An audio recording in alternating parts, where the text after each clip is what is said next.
Urdu zone 24 में खुशामदीद। बढ़ते हैं अपने नॉवल इश्क यारम की अगली किस्त की जानिब और सुनते हैं कि आज की किस्त में क्या ट्विस्टिंग होने वाला है। विक्टर और रोशनी की गाड़ी बीच से ज़रा दूर थी, जहाँ सबकी पार्किंग के लिए जगह बनाई गई थी। गाड़ी से उतरकर विक्टर और रोशनी एक साथ खड़े उस पार्टी की अरेंजमेंट देख रहे थे, जहाँ चारों तरफ पानी ही पानी था। लगता है विक्टर ने अपनी मौत खुद चुन ली है। अब यहाँ से भागेगा तो समंदर में गिर कर ही मरेगा। रोशनी ने जगह का जायजा लेते हुए दिल में सोचा। पार्टी के एहतमाम में सिक्योरिटी काफ़ी सख्त थी। हर किसी की चेकिंग हो रही थी। इसके बाद ही वो पार्टी में जा रहे थे। विक्टर ने रोशनी के आगे हाथ रखा, जैसे वह तमाम कपल एक दूसरे का हाथ पकड़कर अंदर जा रहे थे। विक्टर का आगे बड़ा हाथ देखकर रोशनी इग्नोर करती हुई आगे चल पड़ी। इससे अच्छा था मैं किसी और को ले आता। आज का प्लान खराब ना कर दिए। विक्टर भी अपने हाथ की मुट्ठी बनाते हुए रोशनी के पीछे चल पड़ा। दोनों सिक्योरिटी क्लियर करवाकर अंदर चले गए थे। अंदर सब लोग अपनी मौज मस्ती में लगे हुए थे। शराब और डांस हर तरफ था। इतने रश में उस इंसान को ढूंढना जिसको विक्टर ने अगवा करना था, मुश्किल लग रहा था। विक्टर और रोशनी दोनों एक लकड़ी के बने हुए टेबल के पास जाकर बैठ गए। विक्टर की नज़रें विलियम जॉनसन के बेटे लेई जॉनसन को ढूंढ रही थी, लेकिन वो कहीं भी नजर नहीं आ रहा था। अचानक विक्टर की नज़र विलियम जॉनसन पर पड़ी और उसके साथ ही उसका बेटा ली जॉनसन भी खड़ा था। विक्टर ने रोशनी को विलियम जॉनसन की तरफ इशारा किया। तुम उस आदमी के पास जाओगी और उसे अपनी बातों में लगाकर किसी दूसरी तरफ ले जाना। बाकी मेरा काम है। विक्टर ने रोशनी को विलियम जॉनसन की निशानदेही करते हुए कहा। ओके। रोशनी को समझ आ गई थी कि क्या करना है। वो उठकर उस साइड की तरफ चली गई जहाँ विलियम जॉनसन और उसका बेटा खड़ा था। रोशनी ने जाते ही विलियम को हाय कहा और उसके साथ बातों में मसरूफ़ हो गई। विक्टर इसी इंतज़ार में था कि रोशनी विलियम को लेकर जाए और विक्टर उसके बेटे को बातों में लगाकर बाहर लेकर आ जाए और इस तरह वो अपना काम मुकम्मल कर लेगा। लेकिन ऐसा नहीं हुआ। विलियम खूबसूरत लड़कियों का दीवाना निकला। उसने रोशनी को देखते ही उसे डांस की ऑफ़र कर दी। अब रोशनी के पास इनकार करने की कोई वजह नहीं थी। अगर वह इनकार करती तो पार्टी में गड़बड़ हो सकती थी। विलियम ने डांस के लिए रोशनी की कमर पर हाथ रखा और दूसरे हाथ से उसका हाथ थामते हुए डांस करने लग गया। कमाल करती है ये लड़की भी। मैंने इसे बातों का कहा था, ये डांस पर लग गई। विक्टर, जिसकी नज़रें रोशनी और विलियम पर थीं, उन दोनों को डांस करता देखकर गुस्से से भर गया। विलियम डांस करते हुए रोशनी के करीब आने की कोशिश कर रहा था। बार बार अपने होंठ रोशनी की गर्दन के पास लेकर आता, जिससे रोशनी घबरा कर अपना सर थोड़ा पीछे कर लेती। विक्टर से अब ये सब बर्दाश्त नहीं हुआ। जब विलियम ने ज़बरदस्ती रोशनी की गर्दन पर अपने होंठ रख दिए तो विक्टर बड़े बड़े कदम उठाता हुआ विलियम के पास आया और एक ही झटके में उसने विलियम की कैद से रोशनी को छुड़ाया और साथ ही एक जोर का मुक्का विलियम की नाक पर दे मारा। तुम्हारी हिम्मत कैसे हुई ये हरकत करने की? How dare you, why did you touch it? तुमने इसे छुआ क्यों? और साथ ही एक मुक्के के बाद दूसरा और फिर मुक्कों की भरमार शुरू हो गई। ये सब तमाशा देखते ही सब लोग इकट्ठे हो गए। जब ली जॉनसन ने देखा कि विक्टर इसके वालिद को मार रहा है, उसने फौरन सिक्योरिटी को बुलाया। सिक्योरिटी का नाम सुनते ही रोशनी के पांव तले जमीन निकल गई। उसने विक्टर को उसके कोट से खींचा। विक्टर, बस करो तमाशा, सिक्योरिटी आ रही है, हमें यहाँ से निकलना होगा। रोशनी की आवाज़ कानों में पड़ते ही जैसे विक्टर को होश आ गया हो, उसने अपने चारों तरफ लोगों को जमा होते देखा। विक्टर फौरन उठा और रोशनी का हाथ पकड़ते हुए लोगों के हजूम से तेज़ रफ्तारी में निकल गया। रोशनी की हाई हील की वजह से वो चल नहीं पा रही थी।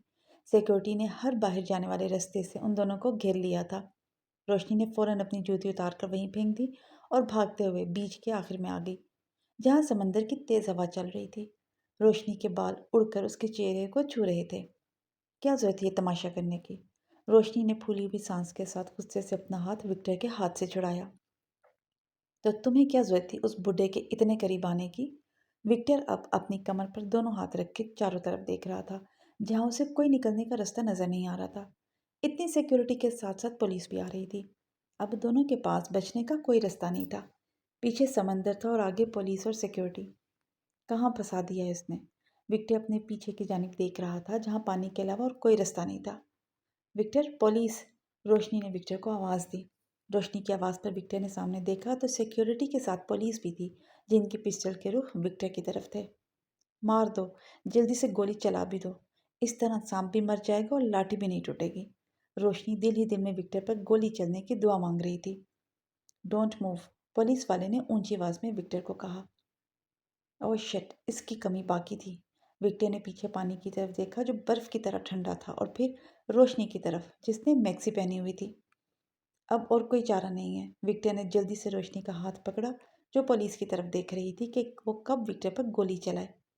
क्या क्या कहा तुमने? रोशनी विक्टर की बात पर चौंक गई। मैंने कहा अब छलांग लगाने के अलावा और कोई रास्ता नहीं है। विक्टर ने रोशनी का हाथ पकड़ा और छलांग लगाने ही वाला था कि रोशनी बोल पड़ी, विक्टर मुझे तैरना नहीं आता। बात करते हुए रोशनी की शक्ल मासूम से बच्चे की तरह थी। वट, तुम पागल हो? दिमाग ठीक तो है? तुम्हें तैरना नहीं आता? ये तो मुझे अब बता रही हो जब हमारे पीछे पुलिस खड़ी है। रोशनी की बात सुनते ही विक्टर का दिमाग घूम गया। पुलिस मजीद करीब आ रही थी। विक्टर ने गर्दन मोड़कर पुलिस की तरफ देखा। मेरे हाथ को मजबूती से पकड़े रखना। विक्टर ने अगली बात रोशनी की सुने बगैर पानी में छलांग लगा दी। रोशनी एक झटके के साथ समंदर के ठंडे बर्फ जैसे पानी में गिर गई। इन दोनों को पानी में गिरता देखकर पुलिस, जो आहिस्ता आहिस्ता कदम बढ़ा रही थी, जल्दी से चलती हुई पानी पर बने ब्रिज के कोने पर आई। पानी में उन्हें रात के वक्त कुछ नजर नहीं आ रहा था। पुलिस काफी देर वहां खड़ी रही, लेकिन जब उन्हें इस बात का यकीन हो गया कि दोनों डूब गए हैं, तो वो वहां से चली गई। थोड़ी देर में विक्टर ने पानी से बाहर आते ही सांस लिया, तो रोशनी का हाथ उसके हाथ में नहीं था। रोशनी? विक्टर ने इधर उधर पानी में देखते हुए रोशनी को ढूंढा, लेकिन रोशनी नहीं मिली। विक्टर की परेशानी बढ़ गई। उसने पानी में दोबारा गोता लगाया और तैरता हुआ पानी की गहराई में जाकर रोशनी को ढूंढने लगा। रात के अंधेरे में पानी में कुछ नजर नहीं आ रहा था। विक्टर पानी में 2 मिनट बगैर ऑक्सीजन के रह तो सकता था। जब 2 मिनट तक रोशनी कहीं ना मिली, तो विक्टर ने पानी से अपना सर बाहर निकाला। अपने गीले बालों को पीछे करते हुए उसने अपनी दाढ़ी से पानी साफ किया और परेशानी में फिर चारों तरफ देखा। थोड़ी दूर उसे सुर्ख रंग का एक कपड़ा नजर आया जो पानी के ऊपर तैर रहा था। वो शायद रोशनी की मैक्सी का था। उसे देखते ही विक्टर जल्दी से तैरता हुआ उस तरफ गया। रोशनी पानी के ऊपर ही थी। विक्टर ने रोशनी के पास आते ही उसे फौरन कमर से पकड़ते हुए अपने कंधे के साथ लगाया और तैरता हुआ समंदर के किनारे की तरफ चला गया, जहाँ दूर दूर तक कोई आबादी नहीं थी। शहर था, लेकिन बहुत दूर। आने जाने के लिए बोट कश्तियों का इस्तेमाल किया जाता था। विक्टर ने फौरन पानी से बाहर आते ही रोशनी को रेत पर लिटाया। इसे क्या हो गया? रोशनी, आंखें खोलो। विक्टर ने उसे कंधों से झंझोड़ते हुए होश में लाने की कोशिश की, लेकिन रोशनी को होश नहीं आया। विक्टर ने इर्द गिर्द फिर देखा, वहां कोई नहीं था। विक्टर ने अपने दोनों हाथों को मिलाते हुए रोशनी के सीने को पुश किया। जो पानी अंदर गया है वो बाहर निकल आए, लेकिन ऐसा नहीं हुआ। विक्टर ने रोशनी की तरफ देखा, जो एक मोम की गुड़िया की तरह लग रही थी। अब विक्टर के पास उसे खुद से ऑक्सीजन देने के अलावा और कोई चारा नहीं था। विक्टर रोशनी पर थोड़ा झुका और उसने रोशनी को ऑक्सीजन देने के लिए अपने होंठों को जैसे ही रोशनी के होंठों के करीब लेकर आया, इससे पहले कि विक्टर अपने होंठ रोशनी के होंठों पर रखता, रोशनी ने दोनों हाथ विक्टर के सीने पर रखते हुए उसे जोर का धक्का दिया। विक्टर पीछे की जानिब जाकर गिर गया। खबरदार जो ऐसा करने का सोचा भी, नहीं तो तुम्हारे होंठ काट कर तुम्हारे हाथ में रख दूंगी। रोशनी, जो मरने का नाटक कर रही थी ताकि विक्टर से जान छूट जाए, वो उसे मरी हुई समझकर बाकी लड़कियों की तरह छोड़कर चला जाएगा। इस तरह वो विक्टर के चुंगल से आज़ाद हो जाएगी। लेकिन ऐसा हो नहीं सका। विक्टर उसे छूता ये रोशनी को गवारा नहीं था। विक्टर को पीछे धक्का देते हुए वो जल्दी से उठी और बड़े बड़े कदम उठाते हुए आगे को बढ़ गई। अजीब लड़की है, अभी थोड़ी देर पहले बेहोश थी और अब मरने मारने पर उतर आई।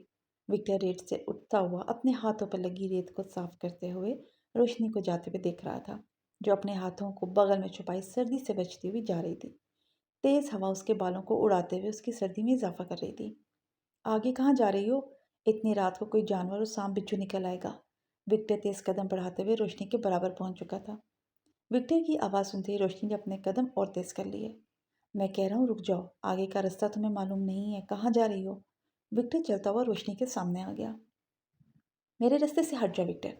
अगर मैं तुम्हारे जैसे जानवर के साथ यहाँ हूँ, तो किसी दूसरे जानवर से मुझे डरने की ज़रूरत नहीं है।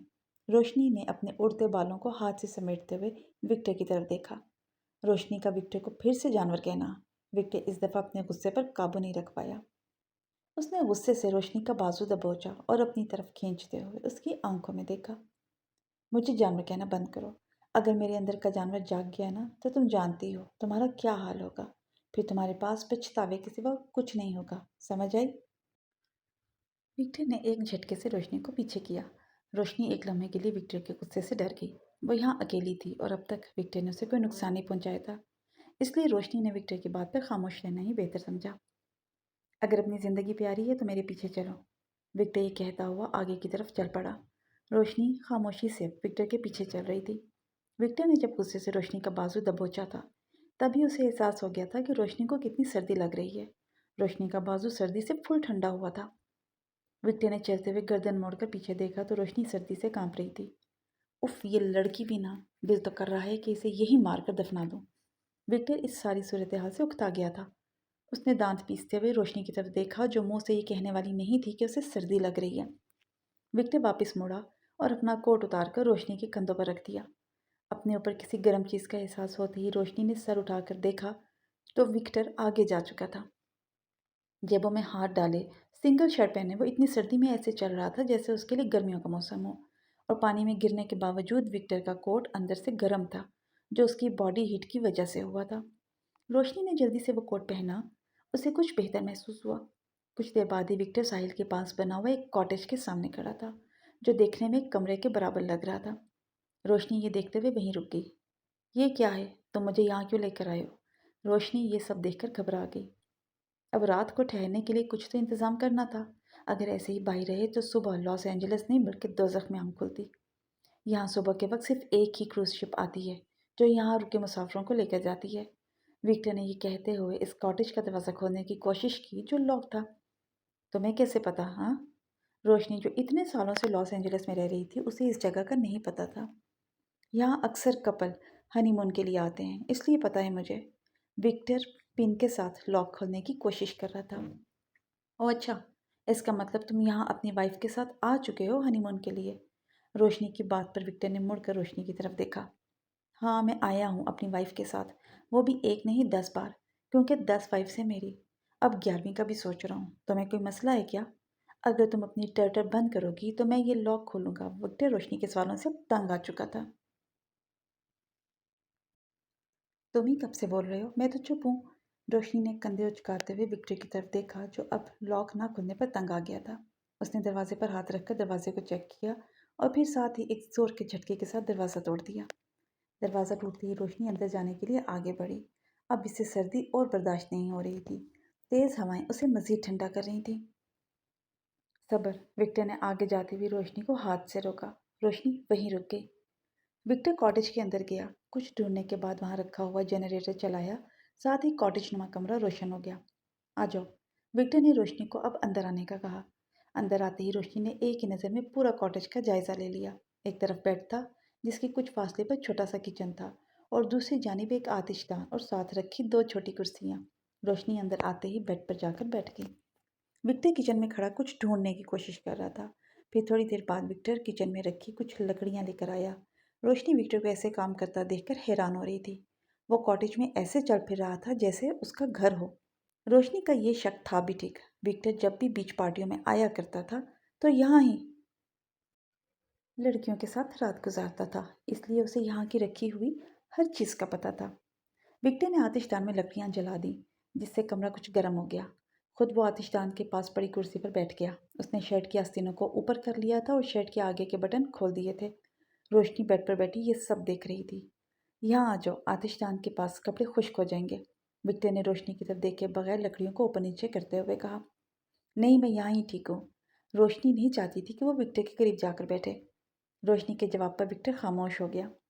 थोड़ी देर जब गुजरी तो रोशनी को अपने गीले कपड़ों से उलझन होना शुरू हो गई। अब रोशनी को समझ नहीं आ रही थी कि वो क्या करे।